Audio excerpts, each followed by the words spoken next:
लोग को जानकारी है ना कि 1 जुलाई से नया लॉ लागू होने वाला 3 ठो नया कानून है। इसी के संबंध में हम लोगों ने ट्रेनिंग चालू कर दिया है और आपको पता होगा कि ये लास्ट बैच चल रहा है, थर्ड बैच। और ये जो बैच है जिसमें सभी आईओ को ट्रेनिंग दी जा रही है, एएसआई से लेकर इंस्पेक्टर रैंक तक के हमारे पुलिस पदाधिकारी।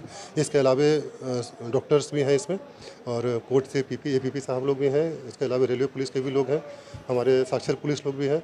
इन सभी को ट्रेनिंग दी जा रही है। ये अभी लास्ट बैच है, इसके बाद भी लगातार ट्रेनिंग चलती रहेंगी क्योंकि नया कानून का इम्प्लीमेंटेशन बहुत ज़रूरी है और हमारे आईओज़ को और हमारे पुलिस पदाधिकारियों को इसकी जानकारी भी होनी चाहिए। इसके लिए हम लोग लगातार ट्रेनिंग प्रोग्राम का आयोजन करते रहेंगे। अभी भी ट्रेनिंग दी जा रही है नया कानून के बारे में।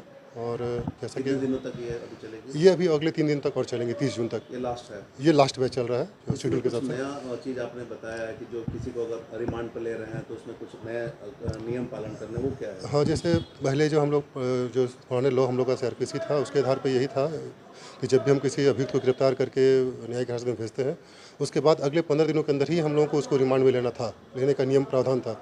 लेकिन अब जो नया कानून लागू हुआ है, उसके हिसाब से अब ये समय सीमा को बढ़ा करके 40 दिन और 60 दिन कर दिया गया है। इसका मतलब कि अगर किसी व्यक्ति को आप गिरफ्तार करते हैं तो अगले 40 दिनों तक, अगले 60 दिनों तक केस के मेरिट के हिसाब से आप उसको रिमांड में ले सकते हैं। लेकिन इसकी अधिकतम सीमा जो 15 दिन तक ही रहेगी।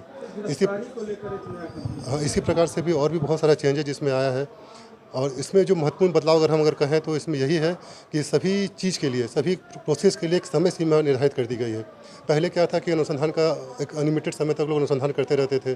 पुलिस को कोई केस मिलता था, उसका कोई समय सीमा निर्धारित नहीं था कि कब तक उसको अनुसंधान कंप्लीट कर लेना है।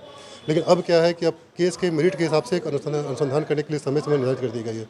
अधिकतम 90 दिनों तक अनुसंधान कंप्लीट कर लेना है। अगर पोक्सो और महिला संबंधित अपराध है तो आपको 60 दिन के अंदर अनुसंधान कंप्लीट कर लेना है। इस प्रकार से लोगों को न्याय दिलाने के लिए, पीड़ित को न्याय दिलाने के लिए सरकार की तरफ से एक अच्छी पहल है ताकि समय पीड़ित को न्याय मिल सके। एक बात ये भी है कि पहले